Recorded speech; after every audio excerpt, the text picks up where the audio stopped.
इधर मध्य प्रदेश में मुख्यमंत्री के नाम का हुआ ऐलान, उधर वसुंधरा की हालत हुई खराब, चली गई कुर्सी, अब आएगा राजस्थान में भगवा राज।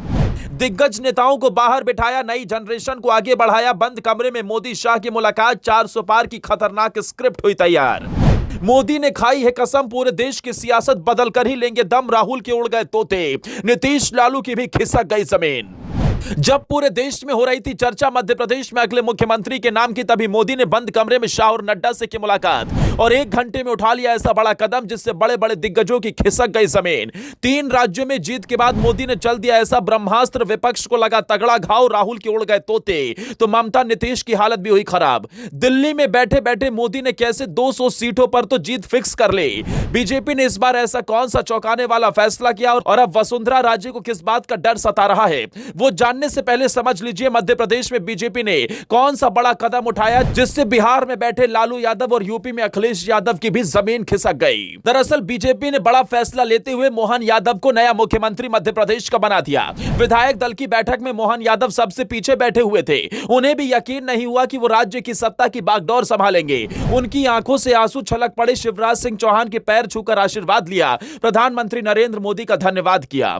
मोहन यादव को मुख्यमंत्री बनाने का फैसला यूं ही नहीं लिया गया, इसके पीछे की तगड़ी स्क्रिप्ट दिल्ली में बैठकर राजनीति के 3 सूरमाओं ने बंद कमरे में तैयार की और इस फैसले के बाद अब राजस्थान में भी तय हो गया कि वसुंधरा के हाथ नहीं होगी कमान, बल्कि एक युवा के सर सजेगा राजवाड़ों की धरती का ताज। मध्य प्रदेश में मुख्यमंत्री के नाम को लेकर तमाम कयास लग रहे थे, हफ्ते भर से सस्पेंस जारी था। सीएम की रेस में शिवराज सिंह चौहान, प्रहलाद पटेल, नरेंद्र सिंह तोमर, कैलाश विजयवर्गीय जैसे नेता सबसे आगे माने जा रहे थे, लेकिन मोदी और शाह के दिमाग में तो कुछ और ही चल रहा था। खबर है कि जब तमाम दिग्गज नेता दिल्ली पहुंचे थे तभी नड्डा ने मोदी को लगाया फोन, शाह से की बात और बता दिया था नए मुख्यमंत्री का नाम। उसके बाद बंद लिफाफे को लेकर बीजेपी के दिग्गज एमपी पहुंचे। मोहन यादव के नाम के ऐलान के साथ ही मध्य प्रदेश के अलावा बीजेपी ने यूपी और बिहार को भी साध लिया, जिसके बाद लालू और नीतीश की भी रातों की नींद हराम हो गई, तो अखिलेश यादव भी सोच में पड़ गए। दरअसल पीएम मोदी और अमित शाह कोई भी फैसला ऐसे ही नहीं लेते, उनके हर फैसले का दूरगामी परिणाम होता है।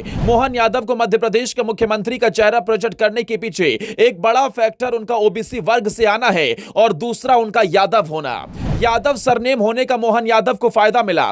मोहन यादव को प्रोजेक्ट करने का मतलब साफ है कि उत्तर प्रदेश और बिहार के यादव नेता अखिलेश यादव और तेजस्वी यादव के काट के रूप में उन्हें स्थापित किया जाएगा, क्योंकि यादव जाति को समाजवादी पार्टी और आरजेडी के परंपरागत वोटर्स के रूप में देखा जाता है।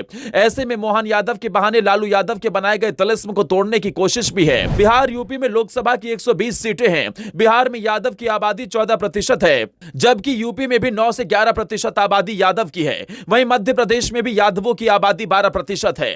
लोकसभा चुनाव के नजरिए से यह काफी अहम है। अब मोहन यादव को मुख्यमंत्री घोषित कर बीजेपी ने अखिलेश यादव और तेजस्वी यादव के खिलाफ सियासी संदेश देने की भी कोशिश की।